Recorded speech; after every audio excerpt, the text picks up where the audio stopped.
Originally, I enlisted in the United States Marine Corps back in 1985. After high school, graduated, done my 4-year stint down at Camp Lejeune, North Carolina. That made my deployment very interesting in the fact that I wasn't just sitting behind a computer all day. 3 or 4 times a week, I got to go out and actually go through Ramadi. We would go through the small villages, go to the schools, and once again, Spirit America went with me every time. So whether it was soccer balls or Beanie Babies, which the kids love that, the backpacks, like I said, blankets. I think my greatest request that I got from Michelle was the Polaroid cameras. She had sent over there was 3 different people in Iraq at the time that she sent the Polaroids to. I had 40 Polaroid cameras and like 800 packs of film.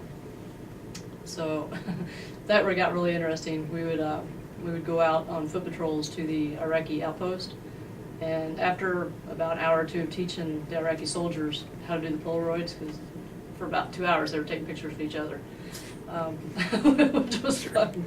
That was very fun. But once I got them, told them how to do it, we would go out on foot patrols, and it helped them interact with their own community. A lot of times our patrols would be, we may go here one day, we may go over to another village one day, but eventually we would work our way through the whole province, or not the whole province, but our area of operation. And yeah, they definitely remember you, and it doesn't matter what you have, they want it. I remember going in with boxes of shoes, and that was a good day because a lot of the people over there, even the adults, don't wear shoes, or if they do it, they've had them for 100 years. But like I said, it doesn't matter what you have. They know you have something. The schools, we would hit schools randomly. We would try to go back and check on what we had done, because like I said, Civil Affairs was there to rebuild. So we'd go in one week to see what needed to be done, put in the orders, the job orders or whatever, and try to get that project completed, and then we may go back there 2 or 3 months later to see how the progress is. And they remember that you brought them something, and they remember that you've been there before. The area that I was in was Ramadi, which at that time was an extremely hot zone. These people, most of their contact that they had with military was, busting in the doors, doing the searches, apprehending the insurgents. It was all negative. When we showed up with Spirit America supplies, it wasn't negative anymore. They were getting something good out of it. They got to get close to us.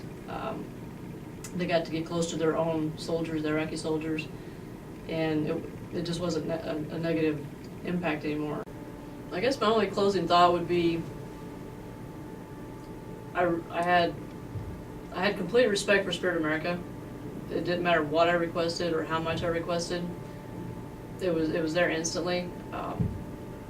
It made my tour of Iraq, the first tour, tolerable. I got to see 2 different sides of the war in one tour. Of course, you always have the bad when you're over there, but Spirit America definitely made me feel like I was having a positive influence on the area. I learned a lot while I was over there. You hear people talk about the Iraqis, and it almost makes you angry when you hear them say, "Oh, we should just go in and destroy it all." But with Spirit America, it let me see a side of there's stuff there to save, and it made me feel like I helped. How would I say it? Help provide a positive influence for the military in that area.